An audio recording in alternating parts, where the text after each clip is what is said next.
this is Michael J. Emery. I recommend that you listen to this program using headphones and in a location where you can close your eyes. For your own personal reasons, you've decided to use this program, perhaps hoping that it will share with you techniques or insights into how to develop powerful study habits.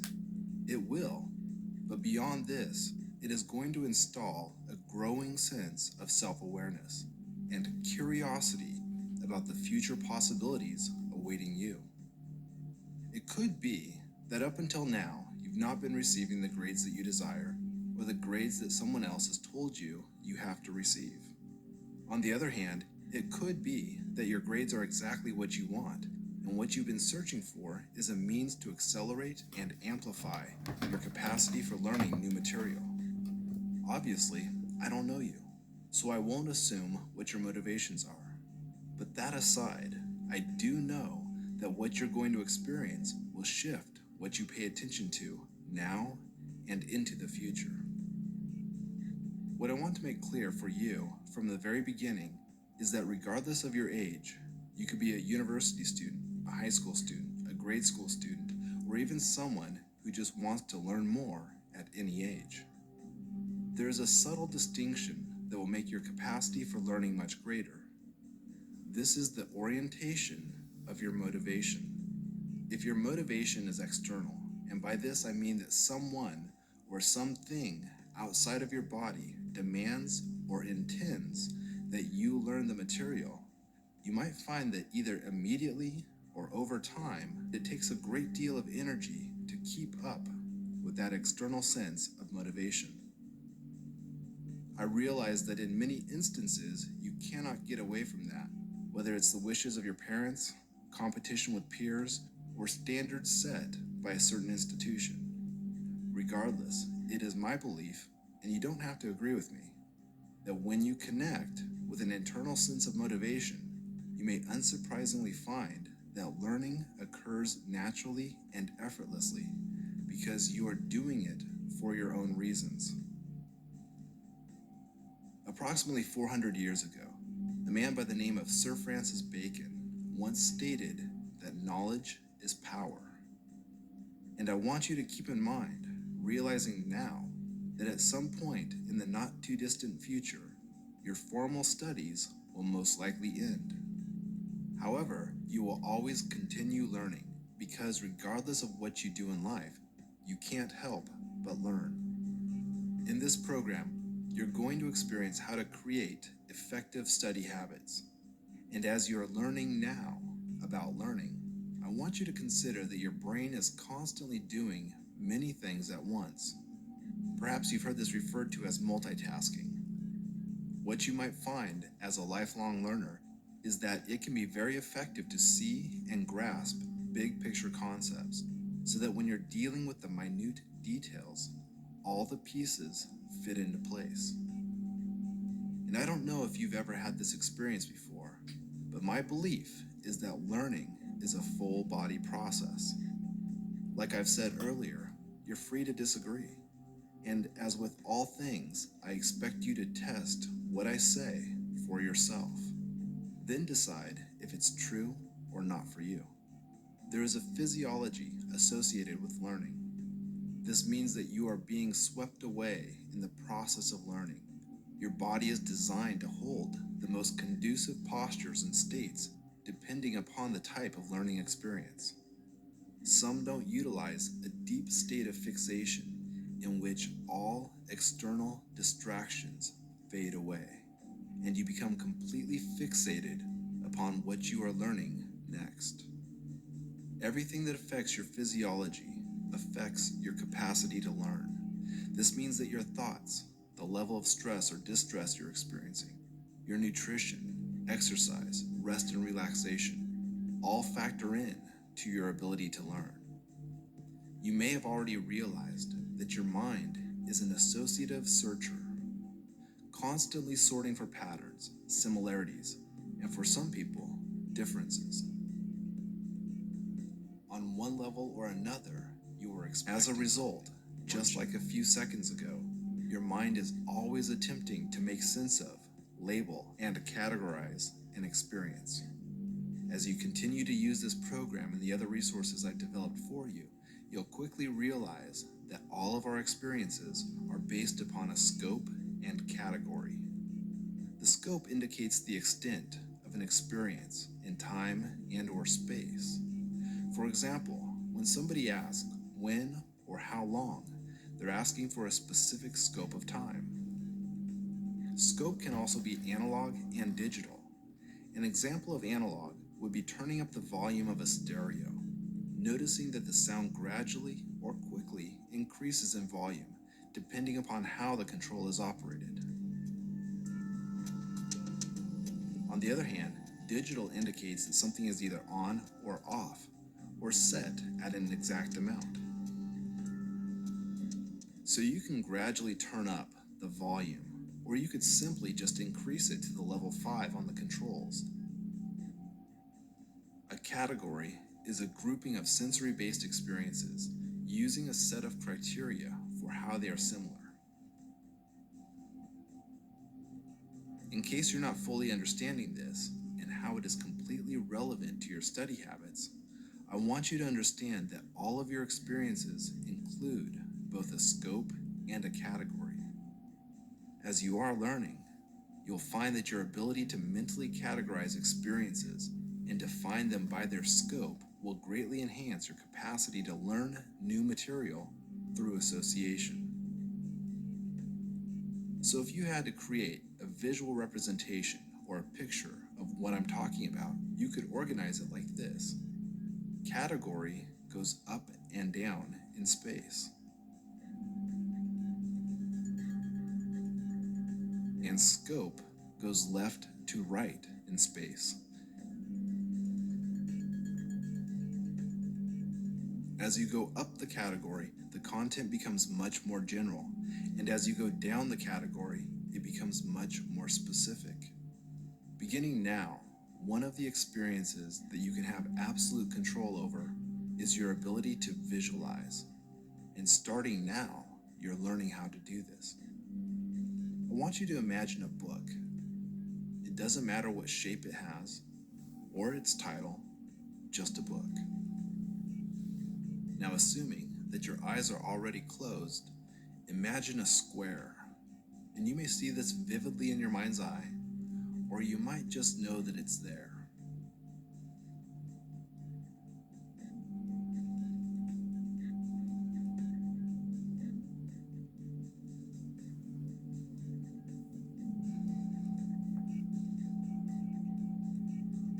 If you're uncertain, then just follow along with the experience, because I know that you're going to get it on a deeper level that will make sense to you very soon. Inside this square, imagine going to the middle of it and drawing a line from the top to the bottom.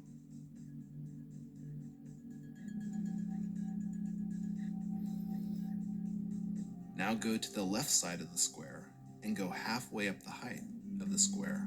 And from this point, imagine drawing a line from left to right.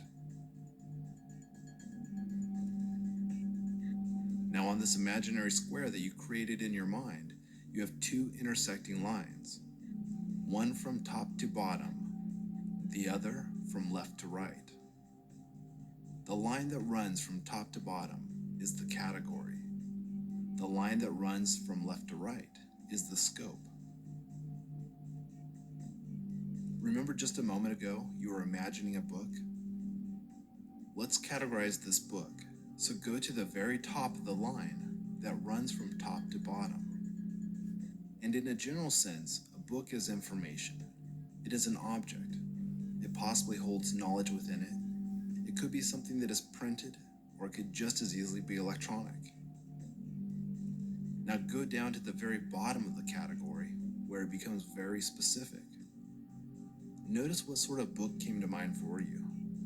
Was it a textbook, a novel, a comic book, a notebook, a journal? Was it a hardcover, a paperback, or an ebook? Now go to the left side of the square. Running from left to right on your square, you have the scope. And scope essentially asks, what is this made up of, and of what is it a part? Consider your book. What makes up the book? Does it have chapters, pages, ink, words, letters, pictures? What else comes to mind? Now go over to the far right side of the square. What is the book a part of? Is it a part of the curriculum for your school? Is it part of a library? Is it part of a personal collection? And going further out, is it part of someone else's business? Is it part of your country? Is it part of this world? Is it part of the Milky Way galaxy? Is it a part of this universe? I know what I want, but that doesn't matter. For a moment, if you want to have the feeling of the relevance of scope and category flash through your mind's eye, then the sooner it has, the sooner you'll realize your ability to utilize this concept, because it will greatly improve your capacity for learning new material, because you understand how to categorize it in your mind. How you manage your emotions is critical to how the information you are learning will be associated into your mind-body. Everything that you do is influenced by your emotional states, and the two most powerful states for learning are curiosity and enjoyment. Take just a moment. Imagine how it would feel in your body to suddenly find yourself feeling absolutely compelled to understand a specific topic. Driven.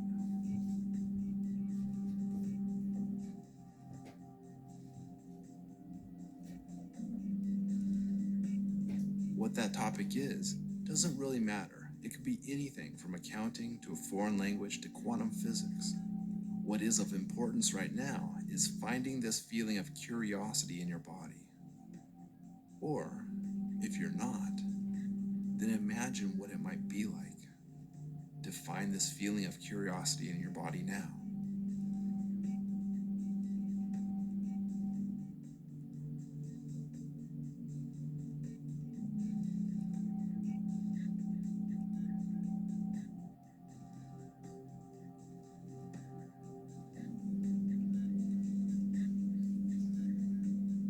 In case you've never done this before, it may not be the easiest thing for you to locate a specific feeling in your body. And you don't have to trust me, but you will find it in time, if not immediately. Consider for a moment doing something that you enjoy doing. Maybe it's an exercise, it could be a sport, it could be reading, it could be a hobby. Whatever it is, just go with what comes to mind.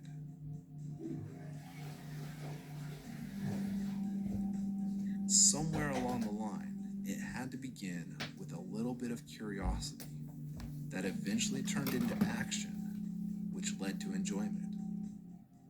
Now, someplace in your body, there is this specific location that probably feels more drawn to what you were just thinking about, enjoying doing.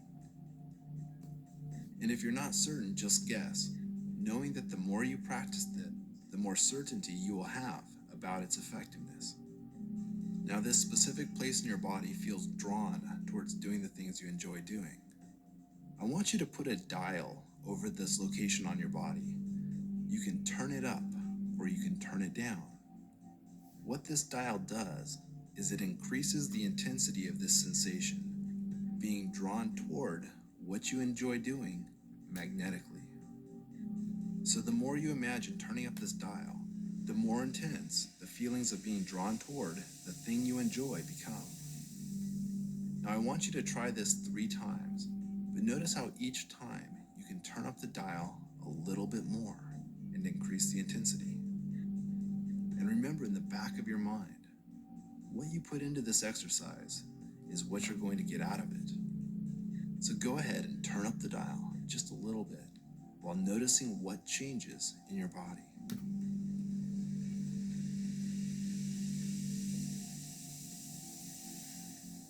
What thoughts go through your mind as you think about enjoying this experience?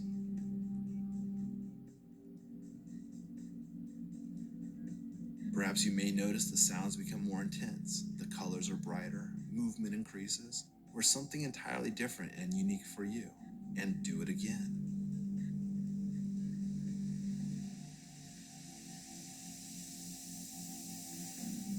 Do it again, turning up the intensity, feeling drawn toward this thing you enjoy.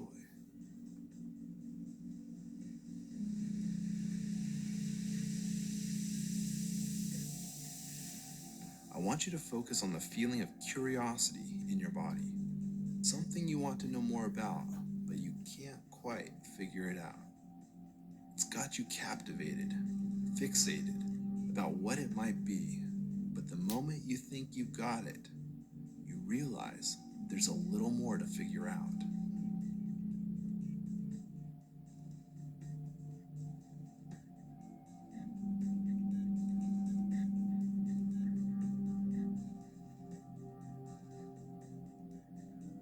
Once you've got this feeling and the mindset of getting close, but not all the way, begin watching and notice what it's like to slide from curiosity into enjoyment.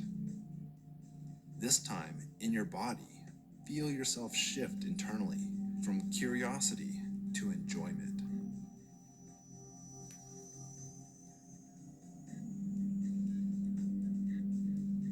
Practice making this transition a few times. Just slide from curiosity into enjoyment. And each time you do it, turn the dial, turn up the intensity a little bit more.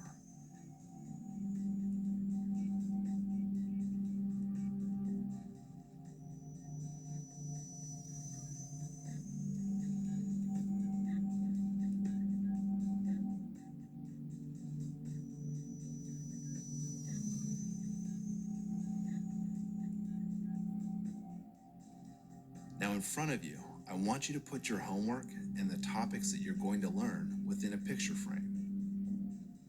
Again, in front of you is a picture frame, and within this picture frame are your textbooks, your classes, and a representation of all the information you're going to be learning.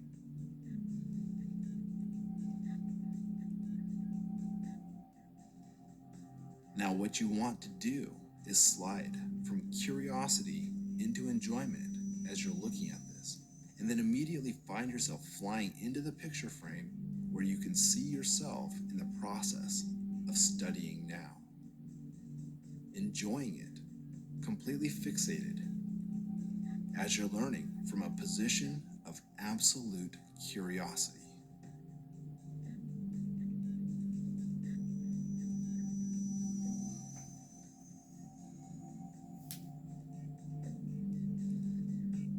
Transition from seeing yourself in the picture to looking down and seeing your hands just like in real life, realizing that you are learning right now and you're enjoying it, feeling full of curiosity and completely drawn into expanding your knowledge. And turn up the dial of intensity for these feelings.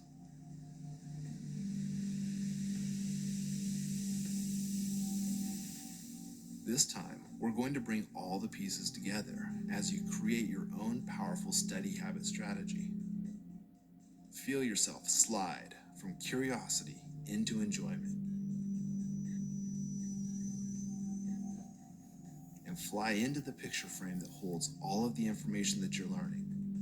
Look down, see your hands, and in your mind, see the white square with the two lines representing scope and category. Place the topic that you're learning on the white square, and then see yourself beginning to identify the scope and the category of this topic so that your mind has the information it needs in order to make sense of what you're learning. And while you're doing this, turn up the dial of intensity so you feel completely drawn into learning now.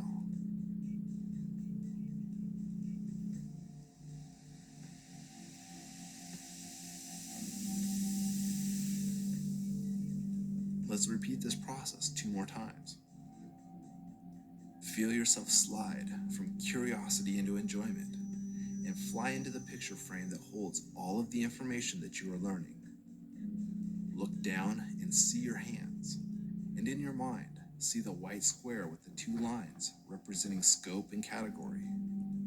Place the topic that you're learning on the white square, and then see yourself beginning to identify the scope and category of this topic so that your mind has the information it needs in order to make sense of what you are learning. And while you're doing this, turn up the dial of intensity so that you feel completely drawn into learning now.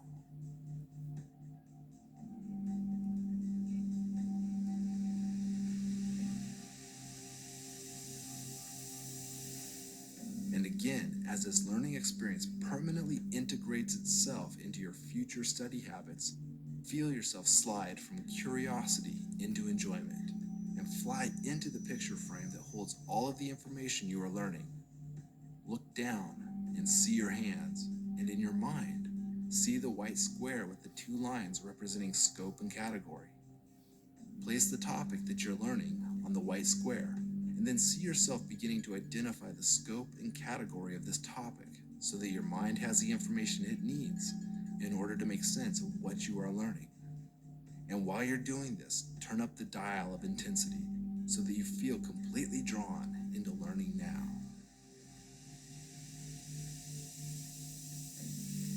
This practice will result in the effort you put into it. Be sure to repeat it continuously throughout the next few months to enhance the overall experience. I wish you the best in your studies. See yourself in the not too distant future, powerfully doing great things, making the world a better place with what you are learning. And of course, feel free to share your accomplishments with me. Be amazing.